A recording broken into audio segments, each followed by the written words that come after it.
was using earlier against his fellow Brazilian. Right. That would have been Lima. And Lima. Yeah. Lima and Marcelino. Marcelino. The names, by the way, are on this screen. They were there. And on this paper in front of us. And on the paper in front of us. Right. Coming up next, the second of the bronze medal contests in the under 60 kilo category. Salih Yıldız of Turkey goes up against Hakberdi Jumayev of Turkmenistan. It's Yıldız in the white judogi, Jumayev in blue. The referee in the middle for this one is Vasily Smolin Jr. of Russia. Gene.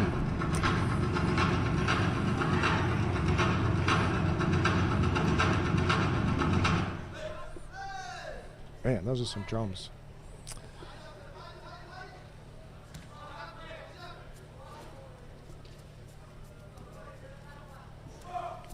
Oh, pretty. Nice side movement into an attack by Yıldız.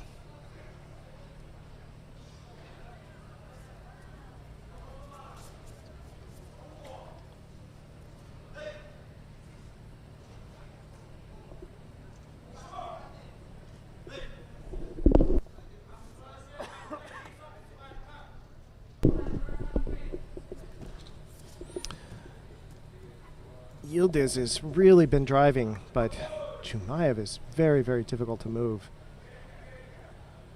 Yıldız, nevertheless, has 2 primary attacks so far. Jumayev is working hard on the newaza, but that does not really count in terms of how you determine who's passive or not, who's really engaged.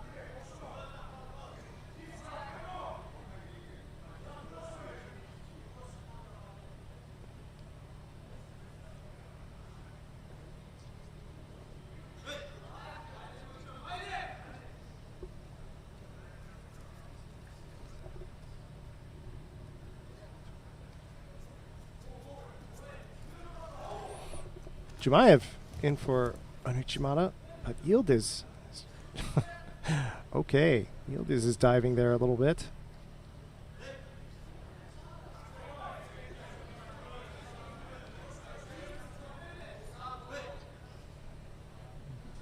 I think that if he does that again, he's going to be in trouble. Nice. Tayotoshi.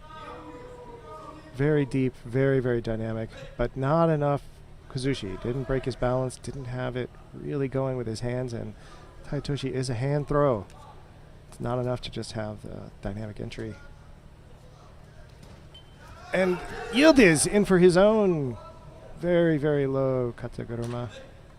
But Jumayev scrambling. 2 very evenly matched players. Very similar styles of play as we've seen several times in the tournament so far.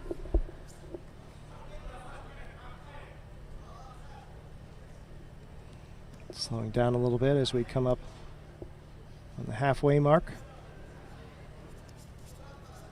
After that initial scramble. Okay, still 2 very strong attacks by Jumayev, but Yıldız had Jumayev's collar or cuffs tied up, and I think Jumayev was trying more or less to get free of that.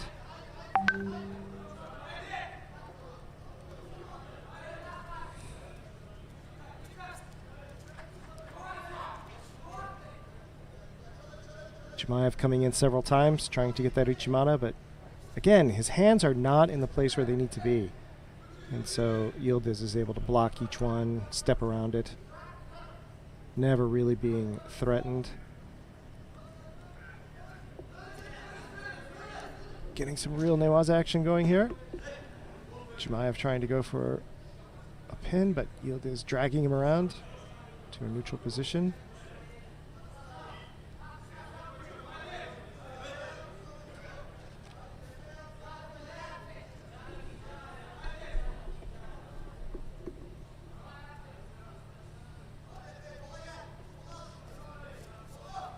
.120 left in the match. Oh, Yıldız, nice in for that kataguruma. Very, very well placed for the ippon. Just took Jumayev right over. Yes. And Go on. I'm just saying he did an excellent job of going right into the osekomi and not letting go until he was absolutely sure that the point had been called. Yeah, I think it's difficult to fault the fighters now who remain in osaikomi until they're told to get up, because, you know, as someone who's taught judo for a number of years, I would be a little bit put out with, you know, youngsters if, having signalled Ippon, they remained there looking around until someone else told them. However, given the frequency with which calls have been overturned, I'm not surprised that some of these fighters decide to do that. So I'm not going to fault that at all, but that was flat on his back, wasn't it? It was. And a good call. And he couldn't see it, of Vasily course. Smolin in the middle. Right. He couldn't see the call. Look how deep he gets here. And his head is perfectly placed. Look at that. Right in the armpit.